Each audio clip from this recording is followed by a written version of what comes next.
The Asian paradox is a problem for people who think that rice is fattening. Hey everybody, it's Jason Blaha here. Thought I would chat with you guys and gals a little bit about this today. But a quick reminder, if you guys would click like down below, it would be greatly appreciated. If you would please follow or subscribe if you are not yet, and drop me a comment down under the video. I would appreciate it so much. Thank you if you do that, just to say hello or to give your thoughts on the video. All right, this is a problem. You have people who bring all this stuff up and they're like, rice is terrible, rice is fattening, even white rice. It causes diabetes, it causes obesity, causes all these different problems. Okay, they make this point. And, here's the issue with that. And I'm going to really debunk even the best explanation people have who try to claim that it's a problem, but then they'll claim, well, it's genetics. I'm going to debunk that too. No, this population has nothing special that makes them resistant to it in their genes. All right, so let's get over to that point. We see this all through Asia, all throughout history for hundreds of years now, really. Rice has been for most of East Asia, South Asia, but particularly you go look at all of East Asia, all of it. All of it. I don't care if you're talking about China, Japan, Vietnam, Singapore, it doesn't matter, Korea, all these different countries. They don't have an obesity problem. They don't have a diabetes problem. All right. Yet rice is the single largest source of calories. And oftentimes it is white rice. It's not necessarily brown rice. People are like, oh, they're having the unmilled. No, they do plenty of white rice. Okay. They don't have these problems. And it's not an issue of, oh, they're all starving third world. Plenty of them are not. They have access to lots and lots of rice. All right. They're also, fairly physically active. But here's the issue. These problems don't exist. These problems don't exist. Why? Because starchy carbohydrates are simply not linked with obesity or diabetes. They're just not. These are not problematic. Like when we really look at the science behind obesity, insulin resistance, these things, starches are very rarely the problem. In fact, we don't even see it with wheat. Like how many countries don't have an obesity problem that still do large amounts of wheat? In the West, in Europe, historically, till you start adding all the fats to it. Okay? Pasta, even to some extent, more traditional breads, not always a problem. And I would consider bread to be a pretty processed food, personally, not usually on my to-do list to eat. It's not that problematic. We just don't see it. Of course, people try to make the silly claims, well, our wheat is different here. No. Whatever genes or proteins you think are in the wheat are still not what's causing obesity. You don't start storing starches and glucose as fats in humans because of that. It's not how it works. This will be detected in the lab. All right, here's the thing. Humans thrive on starches. This is our preferred primary fuel source. This is what we handle. Not saying we don't handle fats or proteins. We can, but we thrive on starch, and we don't store starches as fats. We just don't. Never under the skin and only in small amounts visceral, right? So this is not a problem, and it also doesn't cause insulin resistance. A lot of people are like, well, I keep the carbs there lower to keep insulin resistance down.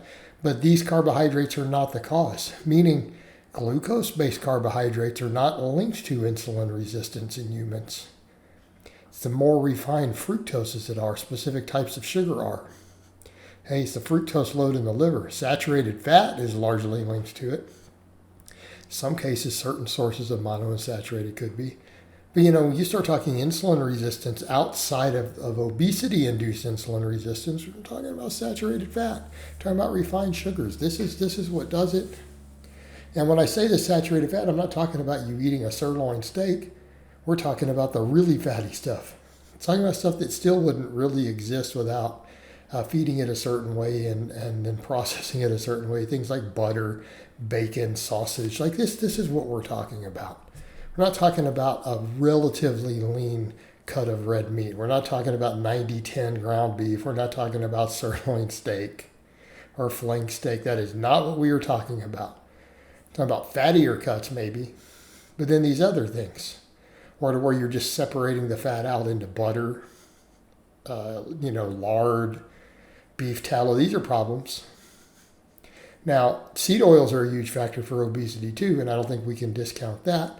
But all these issues, this is what's creating our issues. It's refined fats, well, excess fat of any type, but then refined fats and refined sugars. It's not the starchy carbohydrates. You don't see it in these cultures. These massive countries and massive populations with all this rice, you don't see it. People will they'll be like, well, maybe those people just have a gene that resists it.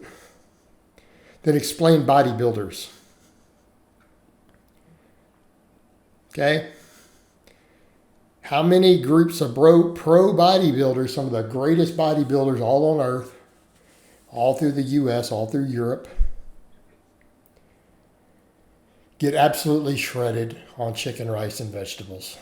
Lean protein or fish, lean protein, rice, and vegetables. Just like these Asian countries are often building their staples around. Get shredded down to nearly zero body fat, no visible body fat left while eating this way. This is not an Asian-dominated demographic. It's usually Europeans and those of African ancestry. That's usually who are all these top bodybuilders. I'm not saying exclusively, but by and large, it's extremely biased. Okay? So if these groups, which is in what people are claiming, oh yeah, they're the ones who can't have all the starchy carbs, it makes them fat. Then how do they do it as bodybuilders? How do bodybuilders get insanely shredded eating these foods every day? And get down to body fat so low that they're almost dead and then have to regain some fat to stay alive after the show? Because it's not a problem. Okay? This nonsense is a debunked hypothesis. You have epidemiology of these entire countries with populations in the hundreds of millions or billions who don't have this problem, consuming huge amounts of rice, including white rice. You see it then at the level of bodybuilders, the most jacked, shredded people on earth as a group tend to consume large amounts of rice. Individuals with the most muscle and lowest body fat, usually of any demographic of lifestyle, oftentimes thrive on rice. In other words, people, this is nonsense. And then when you go really look at the science in the lab, starches don't even really store as fat in humans, and they don't create insulin resistance. This is a problem for this hypothesis.